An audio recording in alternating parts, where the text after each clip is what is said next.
Hello everyone. तो आज करेंगे next chapter next unit optics, जो कि 12th क्लास का एक स्कोरिंग मार्क्स दिलाने वाला चैप्टर है। भाई पीछे के मेरे पास देखो 6-7 साल के PYQ हैं, इनका एनालिसिस करके मैंने पूरी तरह से नोट्स तैयार किए हैं। जस्ट पीछे 2025 का हुआ था, सभी पेपर हैं इधर। तो मैं दिखाऊंगी किस तरह से स्कोरिंग ये चैप्टर रहेगा। भी दो टाइप से, जैसे मैं बात करूँ रे और वे ऑप्टिक्स की, तो 3 क्वेश्चन एक में 4, जैसे रेज में 3 दे दिए, इसमें 4। किसी पेपर में रे ऑप्टिक्स में 4 दे दिए, वे ऑप्टिक्स में 3। चैप्टर तो एक ही है, ये मिला के 7 क्वेश्चन। तो 7 से 8 क्वेश्चन आना सिंगल एक पेपर में बहुत बड़ी बात होती है भाई। तो सोच के देखो कितना स्कोरिंग चैप्टर है ये। तो बड़े ध्यान से करना है भाई, बहुत समझते हुए चीज़ों को करना है। PYQ दिखा के सब कुछ मैं बताऊंगी कि किस तरह से क्वेश्चंस पीछे आए गए हैं, किस तरह से पूछे हैं। सभी को पता है मैं नोट्स बनाती हूँ वो शॉर्टली होते हैं, कोई ज़्यादा लंबी बात नहीं किसी छोटी चीज़ पे और भाई टाइम पास करना हो। बट जो जरूरत की है भी, जिससे कंसेप्ट क्लियर ना हो वो तुम बताते हो भी। कंसेप्ट क्लियर नहीं होंगे तो क्वेश्चन सोल्व नहीं होंगे। इसलिए जितना मैंने लिख रखा है, जितना मैं बताऊंगी वो सब काम का है। तो सब बड़ा ध्यान सा करना है और अपने नोट्स बना लेना भी साथ साथ। देखो कैसे PYQ करेंगे लास्ट में, और पहले चीज़ों को समझ लो। इन नोट्स को समझने के बाद एक भी PYQ में खुद लगा के देखना। लास्ट में दिखाऊं, मैं सोल्व तो कराऊंगी बट उससे पहले खुद लगाना भी, मैं सोल्व कर पा रहा हूँ, कर पा रही हूँ, इस तरह से। ठीक है, तो देखो क्या है, चैप्टर है ऑप्टिक्स। तो ऑप्टिक्स में क्या स्टडी करते हैं? Study of propagation of light. भी लाइट जो प्रोपगेट करी है वो हम स्टडी करते हैं ऑप्टिक्स के अंदर, लाइट के बारे में। ठीक है, तो इसके दो मेन ब्रांच है भी, रे ऑप्टिक्स और वे ऑप्टिक्स। दो चैप्टर हैं अलग अलग, रे ऑप्टिक्स है वेव। रे नाम से पता चला है जो लाइट का ड्यूल नेचर है, पूरा चैप्टर 12th में ड्यूल नेचर ऑफ रेडिएशन।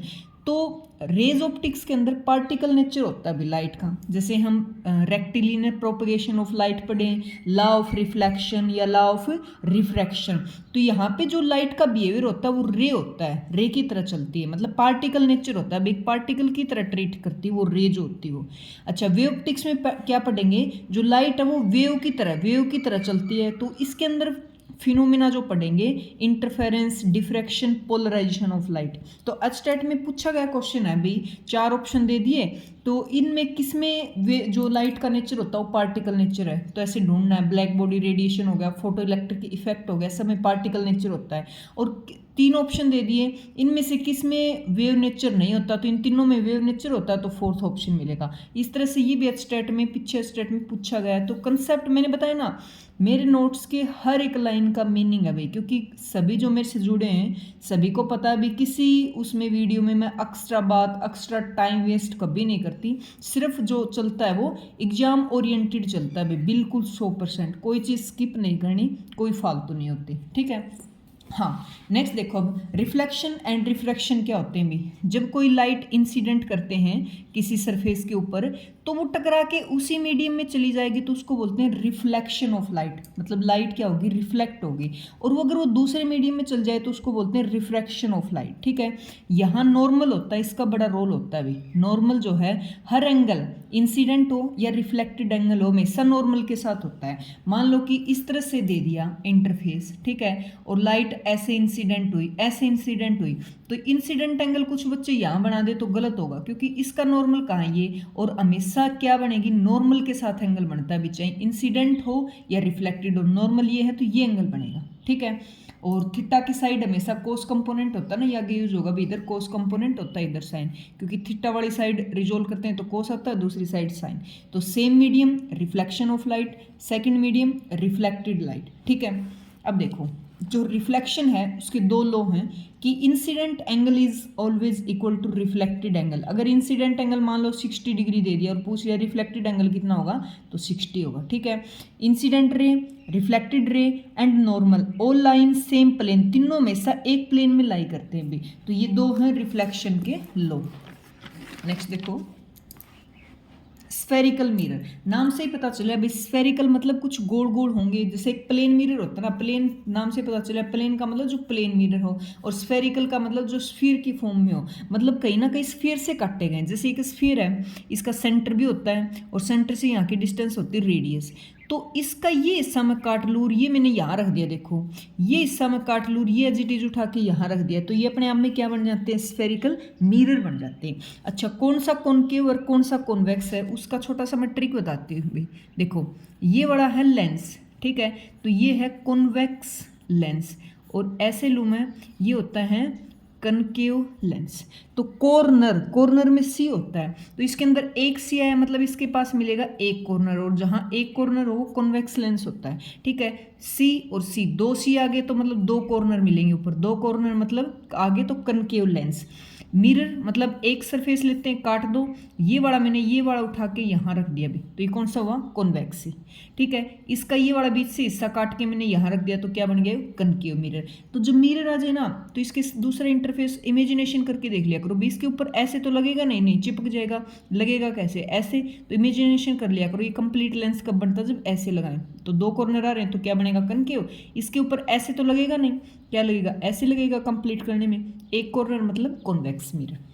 ये पोल होता है, ये इसका रेडियस, जैसे ये रेडियस है ना, ये बड़ा रेडियस आया जिसकी डिस्टेंस हम सेंटर से वो लेते हैं, रेडियस मतलब सेंटर से, जैसे मैं बता देती हूँ इसको थोड़ा सा, ठीक है।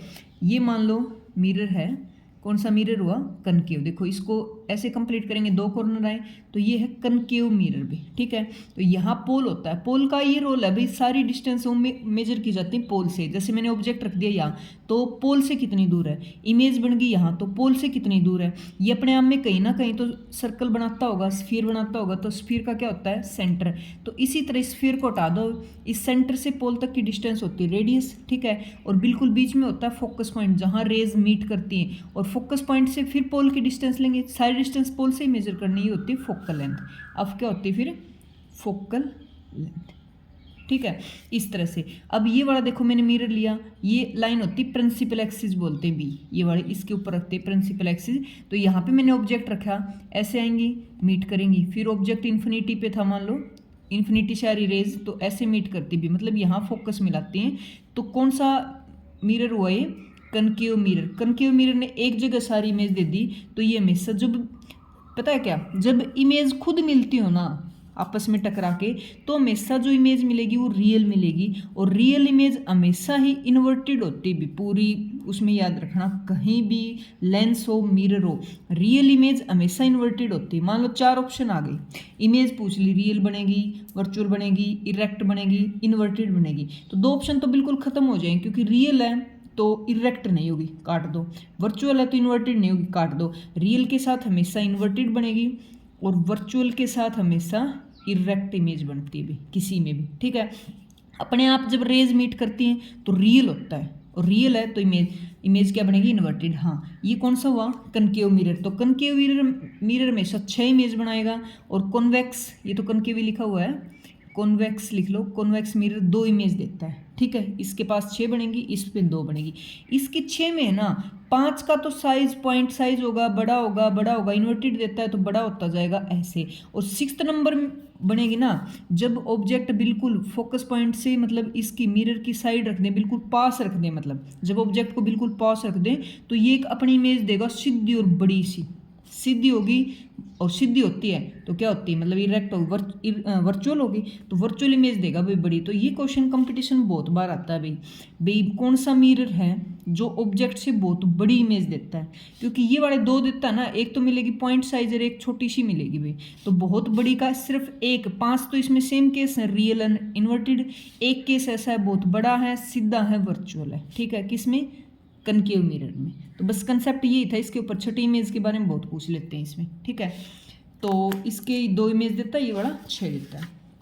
पी पोल होता है, रेडियस होता है, सी सेंटर होता है, प्रिंसिपल एक्सिस होती है, वो वाली मैं सब बता चुकी। फिर साइन का रोल आता है भाई, साइन क्या लें, क्योंकि न्यूमेरिकल में मेन रोल होता है साइन का ही, ठीक है। क्वेश्चन आ जाएगा, आपको साइन ही नहीं पता तो कैसे क्वेश्चन सोल्व करोगे। ये कहीं ना कैसे स्फीयर बनाता होगा, स्फीयर को अंदाज से कहीं इसका सेंटर ढूंढो, और सेंटर से ये वाली डिस्टेंस होती है रेडियस, बीच में फोकस पॉइंट होता है, ये वाली डिस्टेंस होती है फोकल लेंथ। जिस तरह से मैथ के अंदर होता है ऐसे ऐसे लाइन होती है, तो इस लाइन के ऊपर सारी वैल्यू पॉजिटिव होती हैं, इस लाइन पे नेगेटिव होती हैं, नीचे वाली लाइन पे नेगेटिव होती हैं, इस लाइन पे सारी पॉजिटिव होती हैं। अब जैसे मैं कहूँ कि मैंने ऑब्जेक्ट हमेशा यहाँ रखते हैं, लेफ्ट साइड यहाँ रख दिया, तो यहाँ से कितनी दूर कौन क्या लोगे, negative.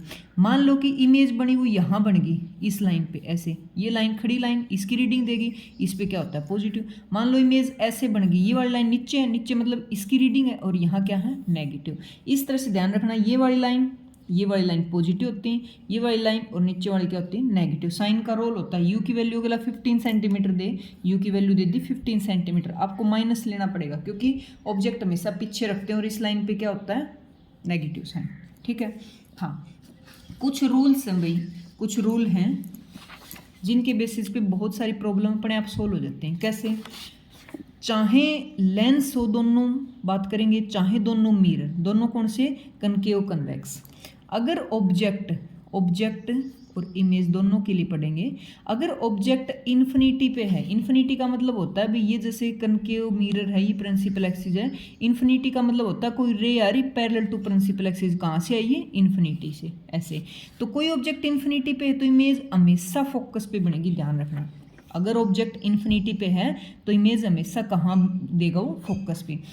Second case, second rule, अगर ऑब्जेक्ट फोकस पे है, जैसे ये बड़ा फोकस पे था, ये प्रिंसिपल एक्सिस ये फोकस है, तो मतलब फोकस से जाएगा ऐसे, फोकस पे ऑब्जेक्ट, तो हमेशा इमेज इन्फिनिटी पे बनेगी टकरा के और ऐसे चली जाएगी दूर पैरेलल टू प्रिंसिपल एक्सिस। और पैरेलल टू प्रिंसिपल एक्सिस का मतलब क्या होता है, इन्फिनिटी पे गई। ऑब्जेक्ट इन्फिनिटी पे तो इमेज फोकस पे मिली, ऑब्जेक्ट अगर फोकस पे तो इमेज इन्फिनिटी पे बनी। थर्ड नंबर रूल, अगर ऑब्जेक्ट सेंटर पे है तो इमेज सेंटर पे मिली। फोर्थ नंबर रूल, अगर पी पे, जैसे कि ये बड़ा मैंने फिर से मिरर लिया, जितना एंगल ये पी पोल से बनाता है उतने एंगल से पोल से रिफ्लेक्ट होता है, ये वाले दोनों बराबर होते हैं भी, ठीक है, पोल वाले एंगल बराबर होते हैं। तो मेन तो ये तीन ही ध्यान रख लेना बस, ठीक है। ये लिखा हुआ मैंने रूल से, फोकस पे ऑब्जेक्ट इमेज इन्फिनिटी पे मिलेगी, इन्फिनिटी पे ऑब्जेक्ट फोकस पे मिलेगी, सेंटर वाली सेंटर पे मिलेगी, पोल से जितना एंगल बनाएगा उतना ही एंगल से रिफ्लेक्ट हो जाएगी। अब देखो कनकेव मिरर ऐसे, ये कंप्लीट करता है ना अपने आप को, ऐसे देखो दो कॉर्नर आ गए, कन्वेक्स मिरर ऐसे, तो ये 6 इमेज देता है जिसमें 5 रियल होते हैं, एक मैंने बताया ना 5 रियल हो तो इन्वर्टेड मिलेंगी और एक वर्चुअल होती है और इरेक्ट होती है। ये 2 देता है, दोनों ही वर्चुअल और इरेक्ट, बट साइज स्मॉल होता है अभी इसमें, और इस वाले का जो इरेक्ट है ना इसका लार्ज साइज होता है, ठीक है। यहाँ से जो इंपॉर्टेंट पॉइंट हो तो मैंने बता दिया जहाँ से क्वेश्चन बनने के चांस हैं, ठीक है। हाँ, जिस तरह से मैंने यहाँ दिखाया है इधर कि ये वाला देखो, कहाँ लिख दिया मैंने, आर वाला, वो पता नहीं कहाँ लिख दिया, दोबारा लिख लेंगे। देखो ये बड़ा कहीं ना कहीं सेंटर पॉइंट बनाता है जिसका रेडियस होता है आर, और ये फोकस पॉइंट वाला फोकल लेंथ होता है। तो ये सेंटर पॉइंट से फोकस पॉइंट है ना बिल्कुल बीच में है भाई, ऐसे कह सकते हैं फोकल लेंथ जो रेडियस है इसका हाफ है, पूरी आर का आधा कर दें तो वो फोकस पॉइंट पे पहुंच जाता है। तो ये इंपॉर्टेंट रिलेशन है, relation between focal length and radius, ठीक है। तो फोकल लेंथ क्या होती है, रेडियस की आधी, ओके। हाँ, अब फोकल लेंथ या आर रेडियस है। मिरर फॉर्मूला क्या होता है, 1/f is equal to 1/v plus 1/u, ठीक है। मैग्नीफिकेशन ये बताता है भाई इमेज जो हो कितनी मैग्नीफाई हो के आई है। ऑब्जेक्ट छोटा था इमेज बड़ी मिली, ऑब्जेक्ट था उतने साइज की मिली, ऑब्जेक्ट था उससे छोटी मिली, तो दोनों का रेशियो होता है ये देखो v/u। v क्या होता है, distance of object from the pole, u क्या होता है, ये इमेज की डिस्टेंस होती है भी, और ये u होती है ऑब्जेक्ट की। तो distance of object from the pole, distance of image from the pole, h2 height of object, h1 height of image. ये उल्टे लिख दी शायद मैंने, ऑब्जेक्ट ऊपर नहीं आएगा, h2 तो बाद में मिलता है, तो ये इमेज का साइज होता है और ये होता है ऑब्जेक्ट का, ठीक है। तो मैग्नीफिकेशन दोनों का रेशियो का मतलब होता है, मान लो कि इमेज मिली 2 और ये था 1, तो काट के 1 आ गया, तो m की वैल्यू ग्रेटर देन 1 आ सकती है, नीचे वाला बड़ा हो तो लेस देन 1 आ सकती है, दोनों की हाइट बराबर भाई उतने ही हाइट का ऑब्जेक्ट हो और उतनी हाइट की इमेज मिली, दोनों बराबर मिली, कट के 1 वैल्यू देंगे। तो m की 3 वैल्यू पॉसिबल हो सकती है, 1 से लेस, 1 से ग्रेटर और 1, ठीक है। 1 का मतलब होता है दोनों का साइज सेम है, किसका, ऑब्जेक्ट का, इमेज का। ग्रेटर देन 1 का मतलब नीचे वाला छोटा ऊपर वाला बड़ा है, बड़ा मतलब इमेज बड़ी, तो इसमें लार्ज साइज मिलता है इमेज का। लेस देन 1 का मतलब होता है नीचे वाला बड़ा होगा तो ही लेस देन 1 आया, ठीक है। तो पहले ऑब्जेक्ट बड़ा था, इमेज छोटी है, ठीक है। तो मैग्नीफिकेशन जस्ट ये बताता है कि इमेज कितनी मैग्नीफाई होकर मिली है। यूज़ कई बार डाल देते हैं भी, यूज़ पूछ लेते हैं, जैसे इनमें से कौन सा कनकेव मिरर का यूज़ नहीं है, इनमें से कौन सा कन्वेक्स मिरर का यूज़ है, इस तरह के डाल देते हैं। देख लो थोड़ा सा, कनकेव मिरर बड़ी इमेज देता है, सीधी देता है। तो शेविंग मेकअप मिरर में डेंटिस्ट जो अपने दांतों वाले मतलब दांत वगैरह देखते हैं उसमें कीड़े वगैरह दिखते नहीं, तो वो बड़ा साइज में दिखाता ना खोल के उसको। व्हीकल्स की हेडलाइट में, टॉर्च में, इस तरह उसमें यूज करते हैं भी कनकेव मिरर का। कॉन्वेक्स छोटी दो इमेज देता है, दोनों छोटी होती हैं। तो rear view image on vehicle, vehicle के साइड में जो शीशा लगाता है ना भाई, छोटी इमेज का मतलब पीछे का बहुत बड़ा नज़ारा जो है वो कंप्रेस करके थोड़े से छोटे से मिरर में जब देखते हैं ना, पीछे तक की बहुत ज़्यादा चीज़ें दिखती हैं। तो ये क्या करता है, बहुत ज़्यादा को कम करके वहाँ कंप्रेस करके दिखा देता है भी, ठीक है। Road turn, blind turn, security mirror के रूप में, इस तरह से किसका यूज होता है, कॉन्वेक्स मिरर का। एक एक चीज़ें काम की हैं, पीवाई के लगाओगे तब पता भी चल जाएगा, ठीक है। Law of refraction of light, ये इंपॉर्टेंट लॉ भाई, ये बड़ा मोस्ट इंपॉर्टेंट है, बहुत जगह यूज होता है। रिफ्रैक्शन के दो लॉ हैं, एक तो इंसिडेंट रे, रिफ्लेक्टेड रे, नॉर्मल, तीनों सेम प्लेन में लाई करते हैं। दूसरी sine i by sine r mu के इक्वल होता है। इसको ऐसे भी लिख सकते हैं हमें, n1 लिख लो या न्यू 1 लिख लो, ये है रिफ्रैक्टिव इंडेक्स ही। तो refractive index of first sine i is equal to refractive index of second sine r, ठीक है। इस तरह से भी यूज कर लेते हैं। हाँ, एक चीज़ और होती है इसमें, रिफ्लेक्शन का मतलब होता है, रिफ्रैक्शन का मतलब होता है दूसरे उसमें जाना। तो जब ये नॉर्मल है, इंसिडेंट रे आई भी, ठीक है, दो केस बनते हैं यहाँ, वो रेयर टू डेंसर जा सकती है, डेंसर टू रेयर जा सकती है। डेंसर होता है जिसका रिफ्रैक्टिव इंडेक्स ज़्यादा हो, मतलब डेंस हो, जिसमें पार्टिकल सख्त हो, पार्टिकल पास पास हो, इसमें वेलोसिटी कम हो जाती है। रेयर का मतलब होता है दूर दूर पार्टिकल है तो वेलोसिटी ज़्यादा होती है। ये मान लो रेयर है, ये डेंसर है। तो जब रेयर टू डेंसर जाएगी, रिफ्रैक्शन का मतलब दूसरे में जाएगी, देखो रेयर टू डेंसर, तो ये मान लो नॉर्मल है और इसका नॉर्मल ये है, तो यहाँ दूर थी नॉर्मल से, यहाँ पास आ जाती है। तो जब रेयर टू डेंसर जाएगी ना, तो हमेशा टुवर्ड दी नॉर्मल, नॉर्मल की तरफ झुक जाएगी। ये ट्रिक बता रही हूँ मैं। यहाँ डेंसर टू रेयर है, देखो दूर हटी है, नॉर्मल से दूर हटी, तो ये क्या बनेगी, अवे फ्रॉम दी नॉर्मल। देखो जब रेयर टू डेंसर जाती है रे, तो टुवर्ड दी नॉर्मल, नॉर्मल की तरफ झुक जाएगी। देखो जैसे ये गई, मैं कर के दिखाती हूँ, रेयर टू डेंसर, अगर ये सीधी जाती तो ऐसे जाती, बट ये झुकेगी टुवर्ड दी नॉर्मल, तो ये यहाँ से जाएगी, नॉर्मल कौन सा, ये वाला, इसकी तरफ झुक जाएगी, ठीक है। अब मान लो ये डेंसर है, ये रेयर है, देखो डेंसर रेयर, रेयर मतलब दूर भागेगी, ठीक है। तो रेज डाली और ये नॉर्मल है, ये वाला नॉर्मल, तो अगर ये सीधी जाती तो ऐसे जाती, बट ये दूर भागेगी नॉर्मल से, यहाँ से ना जाके यहाँ से जाएगी एक्चुअल में, ठीक है। तो ये दोनों रूल हैं किसके, रिफ्रैक्शन ऑफ लाइट के। इधर मैंने लिखा हुआ है, देखो rare to denser toward the normal, denser to rare away from the normal, okay. Application of refraction, application important है भाई। अपेरेंट डेंथ, अपेरेंट का मतलब होता है जो दिख रही है, एक्चुअल में है नहीं, रियल तो रियल होती है जितनी है, अपेरेंट का मतलब है जो दिख रही है। जैसे कि पानी की सतह है, ठीक है, उभरा हुआ दिखना, मछली है उससे ऊपर दिखना, तो मतलब जो एक्चुअल में जहाँ है ना वहाँ ना दिख के उभरे हुए दिखने। पेंसिल डुबो दो, पेंसिल टेढ़ी दिखती है due to refraction of light, ये सारे फिनोमेना किस पे बेस्ड है, रिफ्रैक्शन ऑफ लाइट पे। मछली जहाँ है वहाँ से ऊपर दिखना, ठीक है। तो अपेरेंट डेप्थ निकालने के लिए बोल देते हैं भी, कई बार देखो यहाँ थी मछली और दिख रही यहाँ, तो ये अपेरेंट डेप्थ बताओ कहाँ दिख रही, कितनी ऊंचाई पे दिख रही पहले वाले से। तो रियल डेप्थ कितनी है, ये वाली, ये कितनी है, और डिवाइड में कर दो। जैसे पानी में तो पानी का रिफ्रैक्टिव इंडेक्स, अदर मटेरियल में है किसी इसी चीज़ में तो उसका रिफ्रैक्टिव इंडेक्स। तो फॉर्मूला क्या है, अपेरेंट डेप्थ का रियल डेप्थ पूरी को रिफ्रैक्टिव इंडेक्स से डिवाइड कर दो। एचटेट में क्वेश्चन आया हुआ, अभी मैं दिखाऊंगी, अभी याद कर लो क्या करना है, real depth divided by refractive index, ठीक है।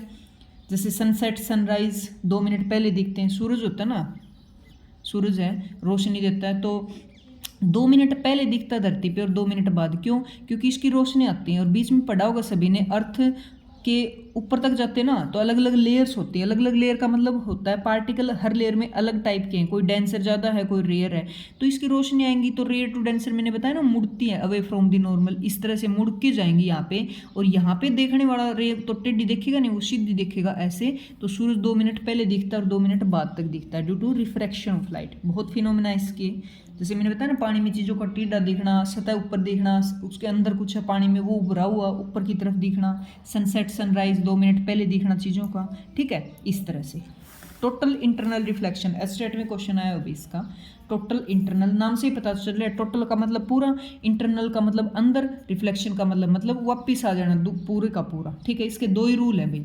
पूरा इंटरनल रिफ्लेक्शन कब हो सकता है, जब incident angle is greater than critical angle. ये कह रहा है भाई तुम जिस इंसिडेंट एंगल से डालोगे वो क्रिटिकल एंगल से ज़्यादा हो। दूसरा, लाइट हमेशा ट्रैवल करे वो डेंसर टू रेयर मीडियम होनी चाहिए। प्रॉपर्टी पूछ लेते हैं भाई, टोटल इंटरनल रिफ्लेक्शन कब होगा, लाइट रेयर टू डेंसर जाएगी, लाइट डेंसर टू रेयर जाएगी, इस तरह। तो कहाँ जाएगी, डेंसर टू रेयर। जैसे इसमें मैंने समझाया गया, कोई रे डेंसर है, ये डेंसर है, रेयर है, तो यहाँ से चलेगी, डेंसर टू रेयर भेजना है, तो जब वो सीधी जाएगी, नॉर्मल के साथ कितना एंगल है, 0, तो सीधी निकलेगी, क्योंकि incident angle is equal to reflected angle. अब देखो उस इसको कुछ नॉर्मल के साथ कुछ एंगल पे भेज दिया तो वैसे चली जाएगी दूसरे मीडियम में। फिर थोड़ा सा एंगल बढ़ा दिया और क्रिटिकल एंगल की इक्वल डाल दी रे को, तो वो पूरी 90 पे जाएगी भी, नॉर्मल के साथ कितना बड़ा है, 90।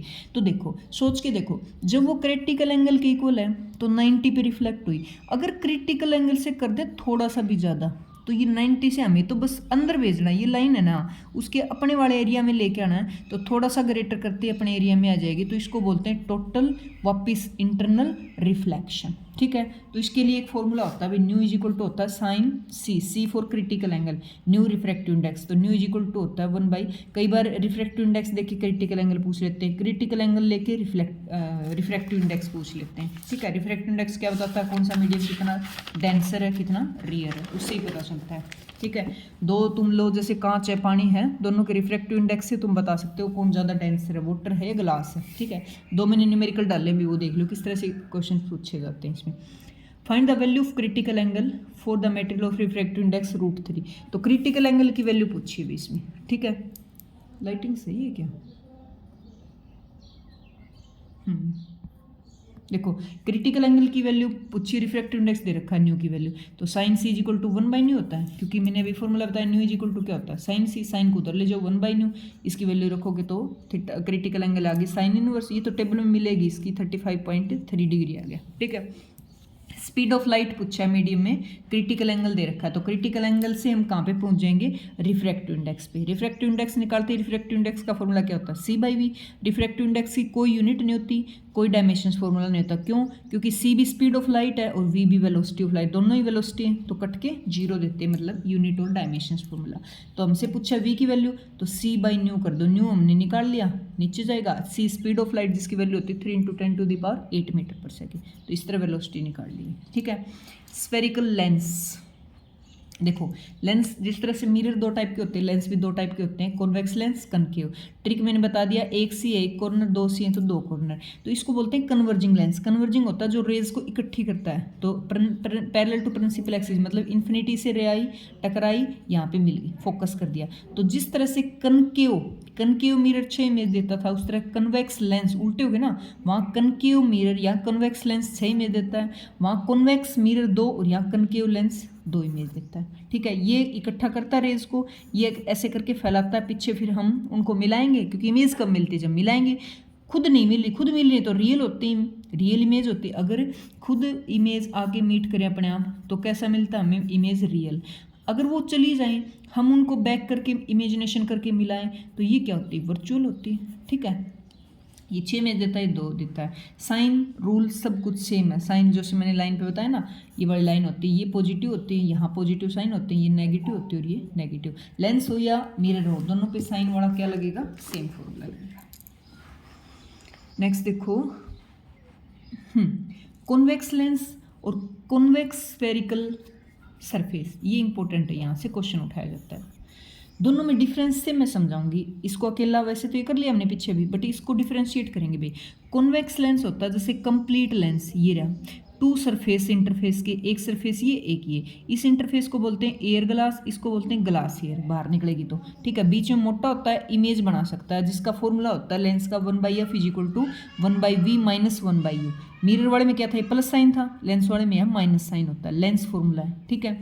अच्छा, कॉन्वेक्स स्फेरिकल सरफेस, देखो कॉन्वेक्स स्फेरिकल मतलब स्फेरिकल से ही काटा गया, बट इसमें जैसे 2 सरफेस, इसमें एक ही होगा। कॉन्वेक्स का मतलब होता है बाहर की तरफ उभरा हुआ, तो ये उभरा हुआ एक सरफेस लिया और बस ऐसे कर देंगे, एक साइड एक करो होता है, बाहर एयर है, जैसे ये ग्लास है, ये एयर बाहर है, ये ग्लास है, एयर का रिफ्रैक्टिव इंडेक्स ν1 लेते हैं, इसका ν2। तो इसके लिए फॉर्मूले सेम है भाई। कैसे? ये वाला ν2 है, उसको उठाओ ν2, मैं लिख देती हूँ जैसे यहाँ पे बाहर वाला उठाना, पहले ν2 डिवाइडेड बाई इमेज मिलेगी v माइनस अंदर रिफ्रैक्टिव इंडेक्स ν1, इधर ऑब्जेक्ट रखते हैं u is equal to ν2 minus ν1 divided by r। ये फॉर्मूला है। देखो कुछ भी नहीं है, आगे चलते जाएंगे ना, चीज़ें आसान हो जाएंगी। देखो अब आगे ये दोनों कौन से लग रहे हैं तुम्हें, एक बार सोच के बताओ, कॉन्वेक्स स्फेरिकल है या कनकेव? एक बार अपने मन में आंसर लो। अब मैं बताती हूँ, कॉन्वेक्स होते हैं बाहर की तरफ उभरा हुआ, ये देखो बाहर की तरफ उभरा हुआ है, तो ये तो सीधी सी बात है कॉन्वेक्स है। ये देखो उधर से देखेंगे हम बाहर की तरफ उभरा हुआ है, अरे ये भी तो कॉन्वेक्स है। ठीक है, बस फर्क क्या हुआ, इसमें इधर एयर है, इधर ग्लास लेंगे हम, इसमें इधर ग्लास है, इधर एयर। कहने का भाव ये रेयर टू डेंसर की बात हो रही है, डेंसर टू रेयर की बात हो रही है। फॉर्मूला दोनों का सेम है, बस थोड़ा सा फर्क क्या है। देखो पहले क्या हम लेते हैं, अगले का refractive index ν2 by we minus ν1 by U, ν2 minus ν1 by R. इसका देखो अगला लेना है, अगला कौन है u1, तो u1 बाई इमेज मिलेगी तो v माइनस में ν2 divided by u is equal to ν1 minus ν2 by R. ठीक है, दोनों ही कॉन्वेक्स हैं ये। ठीक है, फॉर्मूला क्या रखना तुम्हें, पहले अगले का refractive index divided by image, फिर इसका refractive index divided by object की डिस्टेंस इज इक्वल टू इन दोनों का माइनस डिवाइडेड बाई आर। लगा के दिखाऊंगी फिर और पक्के याद हो जाएंगे। अब बात करें कनकेव। कनकेव क्या होता है, जो अंदर की साइड पिच का हुआ हो, तो ये देखो पिच का हुआ है, इधर एयर है, इधर ग्लास है, ये भी इधर से देखे तो ये भी तो अंदर की तरफ पिच का हुआ है, तो ये भी किसका है, कनकेव स्फेरिकल। इधर ग्लास है, इधर एयर है, सेम फॉर्मूला है। ये दोनों फॉर्मूले तुम कंपेरिजन करो। अब कन्वेक्स और कनकेव में कोई डिफरेंस है क्या? कुछ भी डिफरेंस नहीं है। पहले इसका refractive index divided by image object, जो इमेज बनी उसकी distance minus refractive index object की distance is equal to ν2 minus ν1 by R. इसका ऊपर वाले का कंपैरिजन करो एक बार, खुद देखो कुछ डिफरेंस है क्या, जबकि ये कॉन्वेक्स का, ये कनकेव का, कुछ भी डिफरेंस नहीं है। रूल बस एक ही है, क्या, पहले अगले का refractive index divided by we minus फिर पिछले का refractive index divided by you is equal to दोनों का डिफरेंस ν2 माइनस ν1 हो या ν1 माइनस ν2 हो डिवाइडेड बाई आर। बस हाँ, ये मैंने वही लिख रखा है, ये रेयर टू डेंसर, ये डेंसर टू रेयर है, जिसको मैंने बता दिया अभी। फिर एक न्यूमेरिकल डाला अभी मैंने, चीज़ साथ साथ क्लियर हो, कहीं कोई कंफ्यूज ना हो। देखो, light from A point source in air, air पे पहले मतलब रेयर मीडियम की बात करें, fall on the convex spherical glass. Convex क्या होता है, जो बाहर की तरफ उभरा हुआ हो, और इधर एयर है तो सीधी सी बात है इधर ग्लास है बस। ठीक है, रिफ्रैक्टिव इंडेक्स इसका दे रखा है 1.5 और इधर वाले का एयर का 1 होता है। रेडियस दे रखी इनकी 20 centimetre. Distance of light source from the glass surface is this. ठीक है, 100 किसकी वैल्यू दे रखी है यहाँ पे, डिस्टेंस ऑब्जेक्ट की, मतलब u की वैल्यू है। ठीक है, what is the position of image form, image मतलब v की वैल्यू पूछी है। देखो अब सोच के देखो भाई, u होता है पीछे तो क्या लेंगे, नेगेटिव, इमेज आगे पॉजिटिव, रेडियस इसका ऐसे है, रेडियस तो सीधी सी बात, कोई ऐसे है तो रेडियस कहाँ बनती है, ऐसे बनेगा सर्कल राइट साइड, कोई ऐसे मान लो तो इसका सर्कल कहाँ बनेगा, लेफ्ट साइड, तो रेडियस पीछे। बस सर्कल बना के देख लेना, सर्कल पीछे है तो रेडियस पीछे, सर्कल आगे बनेगा तो रेडियस आगे। इसका कहाँ बनता है, ये स्फेरिकल आगे की तरफ तो रेडियस आगे है तो पॉजिटिव। फॉर्मूले पुट करो, यहाँ कौन है, ग्लास है तो पहले ν2 आएगा, ν2 by we minus ν1 by you is equal to ν2 minus ν1 by R. इसकी वैल्यू दे रखी है, इसकी ग्लास की 1.5, वी की जगह वी रख दोगे, इसकी 1 होती है एयर के लिए, इसकी माइनस 100 लिख दोगे, डिवाइड माइनस करोगे, रेडियस 20। सब कुछ कैलकुलेशन तो बड़ी आसान कर सकते हो, देख लो एक बार। वी की वैल्यू निकाल दी 100 सेंटीमीटर, पॉजिटिव आई भी, पॉजिटिव का मतलब वो राइट साइड मिलेगी। ठीक है, एक होता है लेंस फॉर्मूला, एक होता है लेंस मेकर फॉर्मूला।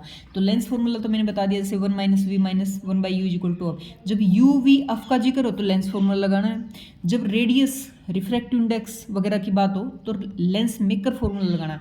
इसी से ये बना है फिर।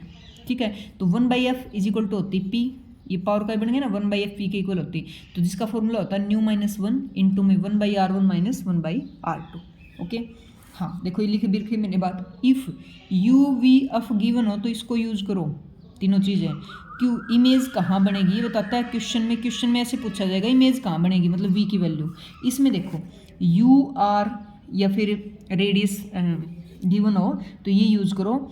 लेंस की फोकल लेंथ कितनी, इसमें हमेशा फोकल लेंथ वगैरह का जिक्र किया जाएगा, फोकल लेंथ कितनी है इस तरह की। ठीक है, यू वी का जिक्र नहीं होगा अभी।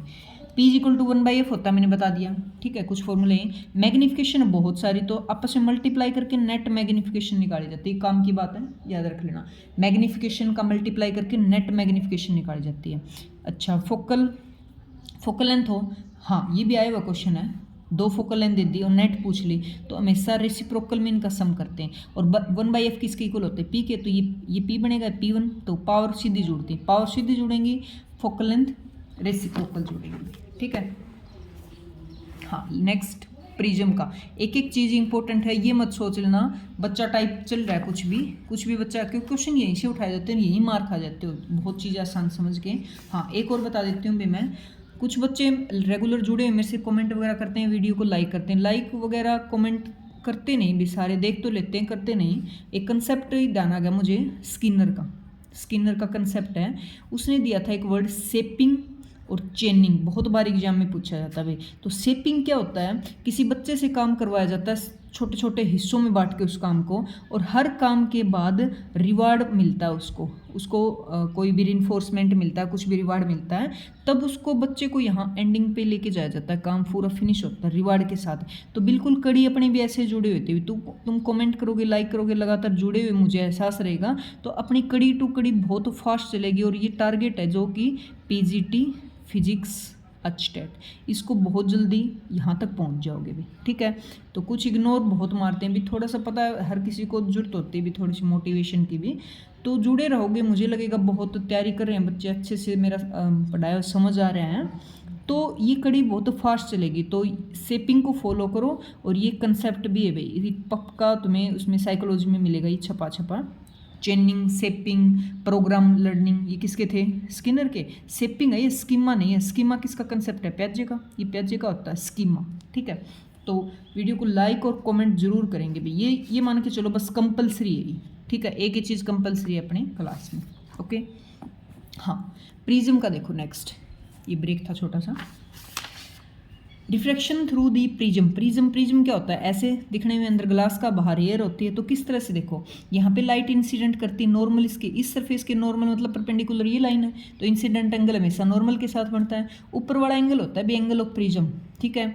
अब ये रे इंसिडेंट की और बाहर वाले सरफेस से ये निकली भाई, एक रे कोई ऐसे जा रही है अंदर, बीच में क्या हुआ हमें नहीं पता, वो निकली तब ऐसे निकली, मान लो कि वो सीधी ही जाती, नहीं मुड़ती, इसको अगर वो सीधी जाती तो ऐसे जाती, वो मुड़ के ऐसे निकली, तो वो अपने पाथ से डेविएट हो गई भी, जाना चाहिए था उसको सीधा ऐसे, और वो निकली यहाँ से, तो जितने वो अपने पाथ से डेविएट हुई, इसको बोलते हैं डेविएशन एंगल। जैसे कि इसमें दिखाया गया, अगर ये सीधी जाती तो ऐसे जाती, बट ये यहाँ से निकली, तो ये एंगल है डेविएशन एंगल, ठीक है। एंगल ऑफ प्रिज्म बता दिया, इंसिडेंट एंगल है, 2 बार रिफ्लेक्ट हुए अंदर, ये इमरजेंट बाहर निकली, तो ई एंगल है, ठीक है। कुछ फॉर्मूला इंपॉर्टेंट समझा देती हूँ, याद करने, फॉर्मूला पे आएगा क्वेश्चन। क्या? डेल जो अपना डेविएशन एंगल है, new minus 1 refractive index -1 into में ए होता है भी। ये कोई थिन प्रिज्म हो ना, बहुत पतला प्रिज्म, उस तब यूज करना होता है भी, आएंगे क्वेश्चंस, मैंने पहले नोट कर दी इस तरह चीज़ें। हाँ, इंसिडेंट एंगल जो स्टार्टिंग वाला है, ई जो इमरजेंट बाहर वाला है, वो किसके इक्वल होता है? ए एंगल ऑफ प्रिज्म, और डेल डेविएशन एंगल, दोनों किस्म की, ये बहुत फॉर्मूला यूज होता है, ध्यान रख लेना बस, ठीक है। कैसे याद रखोगे? इन दोनों का सम इन दोनों के बाहर वालों के सम के बराबर है, ठीक है। और R1 + R2 इन दोनों का सम हमेशा एक इक्वल होता है, R1 + R2, ये बहुत यूज होता है, ठीक है। अच्छा, न्यू की वैल्यू, रिफ्रैक्टिव इंडेक्स की वैल्यू होती है sin A + del/2 divided by sin A/2। Minimum deviation की कुछ कंडीशन है भाई, डेविएशन जो होता है, डेविएट एंगल मैंने बताया, अपने पाथ से डेविएट हो जाना, उसकी वैल्यू मिनिमम कब आती है? जब IE बराबर हो, R1 R2 बराबर हो, ठीक है। Condition, deviation produce by the prism is maximum when the angle of incident is 90 degree. हाँ, ये भी इंपॉर्टेंट है, जब इंसिडेंट एंगल 90 डिग्री की इक्वल हो जाता है ना, तो मैक्सिमम डेविएशन मिलता है, देख लो, ठीक है। डिस्पर्जन ऑफ वाइट लाइट नाम से पता चला, वाइट लाइट का डिस्पर्ज हो जाना 7 कलर में, विबग्योर की सीरीज याद रखते हैं। तो रेड कलर है, सबसे हाईएस्ट वेवलेंथ होती है, सबसे बड़ी वेवलेंथ होती है, इसलिए जैसे डेंजर सिग्नल वगैरह रेड यूज किया जाता है, क्योंकि इसकी वेवलेंथ दूर तक ट्रैवल कर सकती है। सुबह सुबह सूरज का रंग जो होता है ऑरेंज लाल इसलिए दिखता है क्योंकि वेवलेंथ बड़ी होती है, जंप कर करके धरती तक सबसे पहले पहुंचती है। ठीक है, विब गोयर की सबसे लोवेस्ट और डेविएशन एंगल सबसे ज़्यादा होता है इसका डेविएशन एंगल सबसे कम होता है। डेविएशन मतलब मैंने बता दिया अपने पाथ से कितनी वो विचलित हो गई, कितनी वो मुड़ गई, जहाँ से उसको जाना चाहिए था अगर वो सीधी जाती तो कितनी उसने अपने आप को बेंड कर लिया। ठीक है, इस पर भी स्टेट में क्वेश्चन आया वो भी 10th का टॉपिक है, देख लो ह्यूमन आई में डिफेक्ट विजन क्या क्या डिफेक्ट हो सकते हैं। तो मायोपिया है उनको सी नियरली ऑब्जेक्ट पास का अच्छा दिखता है, दूर का अच्छा नहीं दिखता भाई। जैसे बच्चों वगैरह में होता है आजकल स्पेक्स लगाए घूमते सभी, तो दूर का सही नहीं दिखता, पास का सही दिखता है। तो इनके समाधान के लिए मायोपिया बोलते हैं, मायोपिया डिफेक्ट, उनके लिए यूज किया जाता है अभी कनकेव लेंस यूज किया जाता है। कनकेव है ना, देखो ये आँख होती है, ये ऐसे इमेज बनती है, यहाँ रेटिना होता है, रेटिना के ऊपर इमेज बनती है, तो यहाँ ना बन के पहले बन जाना या बाद में बन जाना उसको बोलते हैं डिफेक्ट आ जाता है, और उनको सुधारने के लिए लेंस का यूज किया जाता है। तो कनकेव लेंस की मुझे बताओ जो पावर होती है वो नेगेटिव होती है पॉजिटिव? फोकल लेंथ इसकी होती है नेगेटिव, और फोकल लेंथ पे नेगेटिव हो तो पी इक्वल टू 1/f होता है, तो पावर भी नेगेटिव होती है। इसलिए सुना होगा कि ये अक्सर ऐसे बोलते हैं भी स्पेक्स जो लगा वो नेगेटिव पावर में है। तो नेगेटिव का मतलब सिर्फ ये इंडिकेट कर रहा है कि उसके स्पेक्स में कनकेव लेंस डला हुआ है। हाइपरमेट्रोपिया जिनको पास का अच्छा नहीं दिखता, दूर का अच्छा दिखता है, तो उनके लिए कॉन्वेक्स लेंस यूज किया जाता है, इसकी पावर पॉजिटिव होती है। बस फर्क ये है भाई, पॉजिटिव और नेगेटिव पावर इंडिकेट करता है किस टाइप का लेंस लगाया गया है। ये कई खुश हो जाते हो नेगेटिव नंबर अभी तो 0 आएगा फिर पॉजिटिव, अरे बात बराबर है, -2 है और 2 है, बस ये इंडिकेट कर रहा है कि ये किसकी पावर है किसकी है, बात तो सेम ही इनका मीनिंग। ठीक है, ये अपने रेटिना से पीछे बना रहे हैं इमेज, आगे बना रहे हैं। फ्रेज बायोपिया, ये जैसे एडल्ट वगैरह होते हैं उम्र के साथ उनकी आई साइट थोड़ी कमज़ोर हो जाती है, मसल्स कमज़ोर हो जाती है, पास का नहीं देख पाते, दूर का अच्छा खासा देख लेंगे कौन आ रहा है दूर से, और जैसे सुई में धागा पिरोना, न्यूज़पेपर पढ़ना, मतलब पास का नहीं दिखता, एज के साथ कमज़ोर हो जाना, तो इनकी स्पेक्स में जो लेंस लगता है वो कौन सा लगता है? कॉन्वेक्स लेंस ही। ठीक है, कॉन्वेक्स लेंस बीच से स्पेक्स को ऐसे हाथ लगा के पता कर सकते हो, बीच से मोटा बाहर से किनारे पतले हैं। ठीक है, एस्टिग्मेटिक जो होता है ना ये सिलेंड्रिकल होता है, अभी इसका मीनिंग बता देती हूँ मैं। जैसे अभी मैंने बताया रेटिना पे इमेज मिलती है तो पहले बनना या बाद में मिल जाना उसको बोलते हैं, तो स्फेरिकल लेंस लगता है।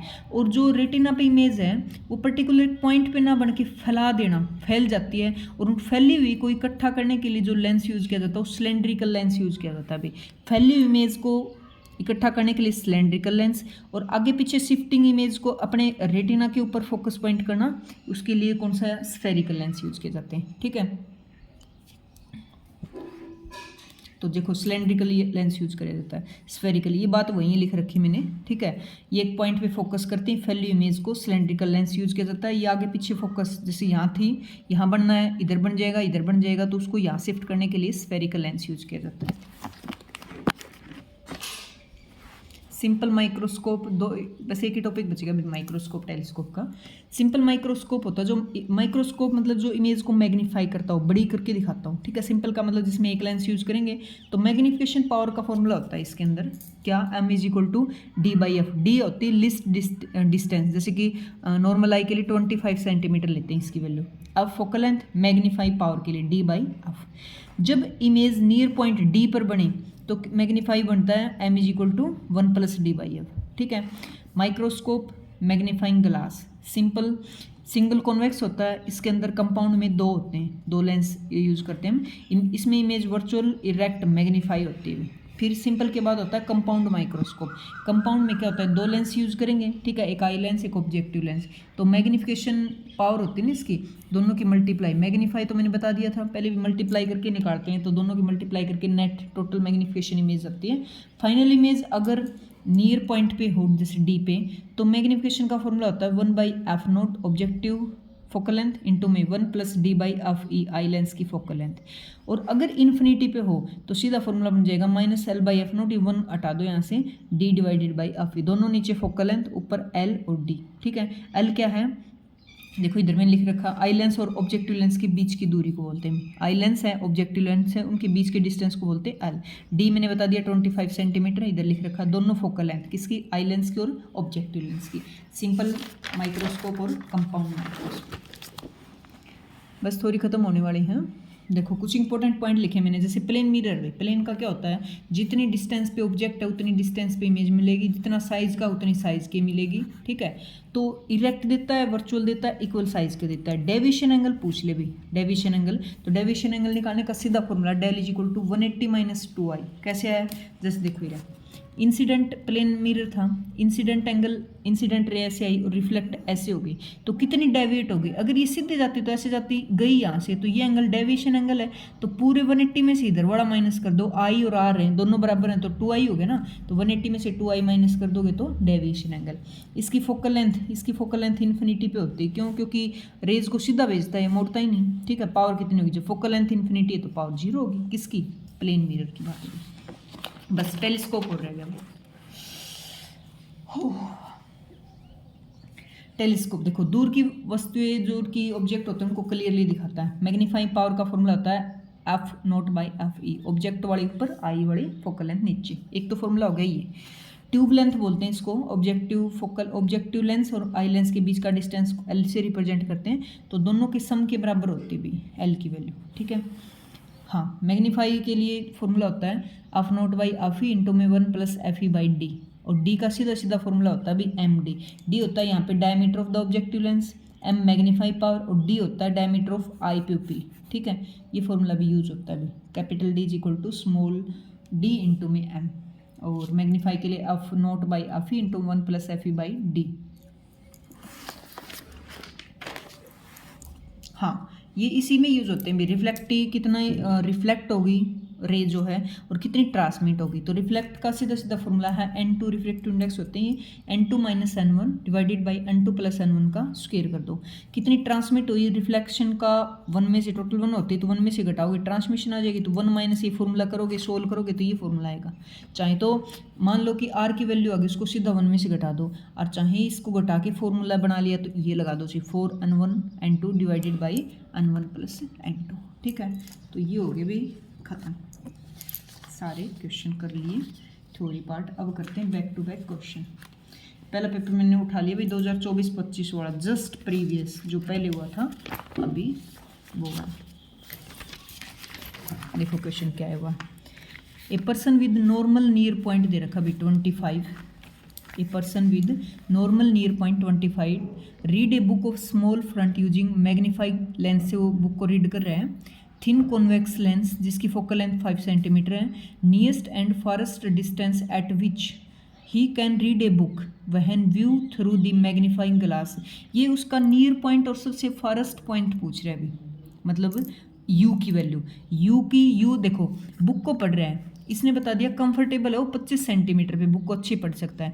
तो ये कह रहा है बुक को जब वो मैग्नीफाइंग लेंस से देखे ना, तो सबसे नज़दीक नियर पॉइंट कहाँ रखे और सबसे दूर कहाँ रखे कि पढ़ ले, ठीक है।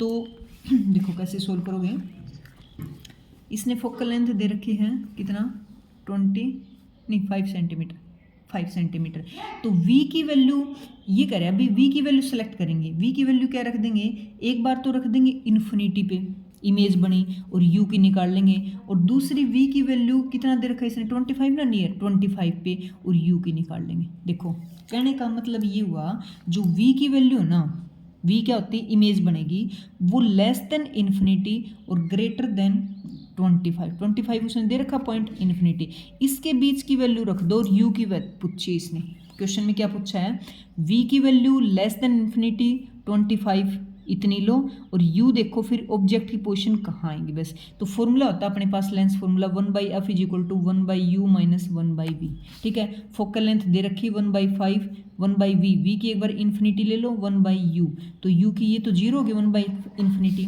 तो v की वैल्यू कितनी आ गई यहाँ से -5 सेंटीमीटर, v की नहीं u की, देखो -5 सेंटीमीटर। दूसरा क्या रखोगे, जब इसकी वैल्यू v की वैल्यू 25 माइनस का रखोगे तो u की वैल्यू आएगी इसी फॉर्मूले से 25/6, खुद सोल्व कर लेना चाहिए। एक नियर पॉइंट, एक फार पॉइंट पूछा है, एक नियर पॉइंट पूछा है भी ऑब्जेक्ट की, वो भी ठीक है। एक क्वेश्चन तो था ये।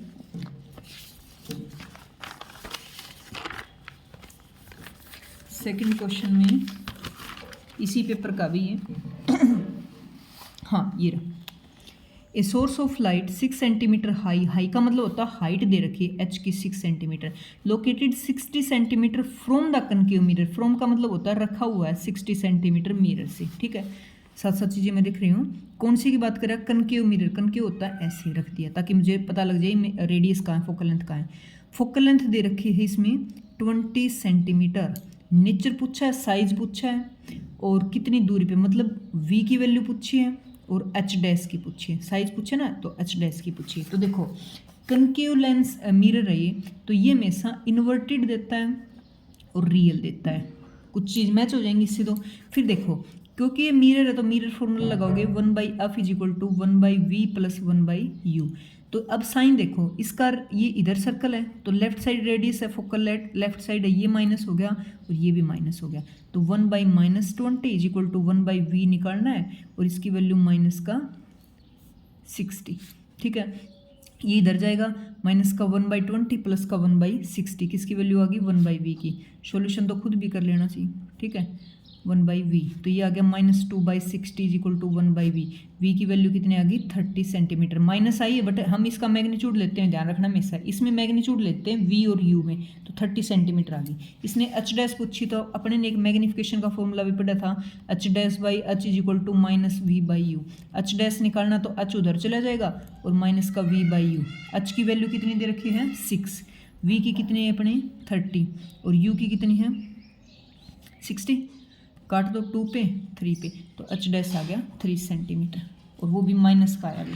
तो देखो h डैश की वैल्यू देखो इन्वर्टेड है, रियल है, -3 सेंटीमीटर, पहले साइज पूछा है और फिर इमेज वाली 30 सेंटीमीटर। तो ये सेकंड क्वेश्चन है अभी इसी पेपर का। एक और है, इसमें 3 क्वेश्चन दिखा दूँगी, देखो सेम पेपर 3 क्वेश्चन और वो भी सिर्फ रे ऑप्टिक्स में, वे ऑप्टिक्स नहीं करेंगे आज, वे तो क्योंकि बहुत बड़ा चैप्टर हो जाएगा, अगले में करनी पड़ेगी पूरी वीडियो।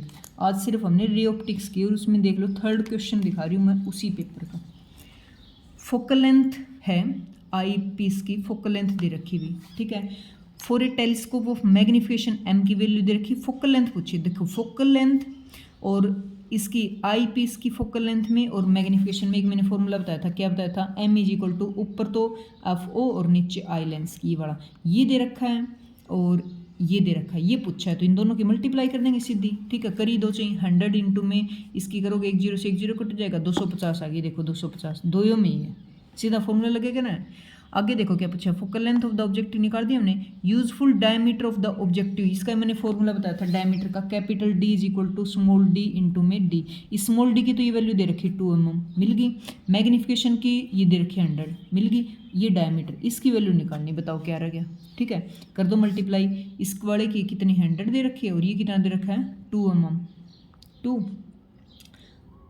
तो कितनी आ गई इसकी, किस में दे रखा, अच्छा सेंटीमीटर में दे रखा, तो 10⁻³ कर दो।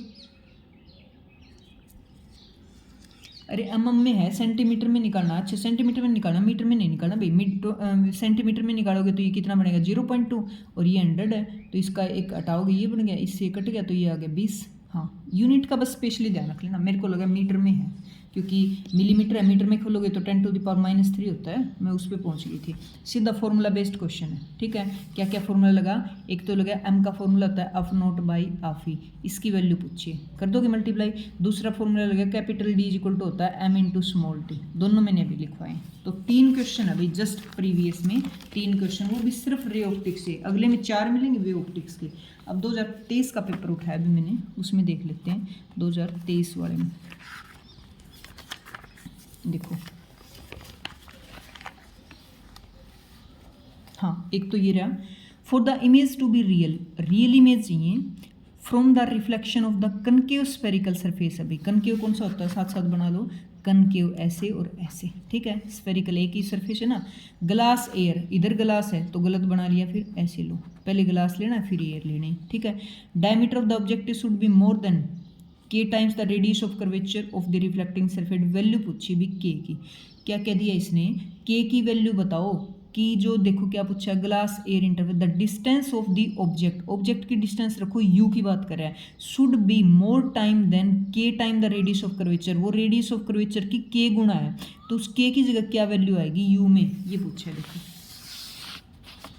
देखो सबसे पहले तो अपने को जो क्या दिया इसने, कनकेव स्फेरिकल ग्लास एयर है, ग्लास है तो उधर क्या लोगे तुम, ν1 डिवाइडेड बाई न्यू माइनस में ν2 divided by v is equal to, चाहे उसका लगा लो चाहे ν2 लो तो पहले वाला वो ले लो, ν2 डिवाइडेड बाई u प्लस में ν1 divided by v is equal to ν1 minus ν2। मैंने नेगेटिव कॉमन ले लिया, बस फॉर्मूला वही है, पुट कर दो जो जो चीज़ दे रखी। देखो ν2 का रिफ्रैक्टिव इंडेक्स ग्लास है तो कितना होता है 3/2, तो 1.5 ले लो चाहिए।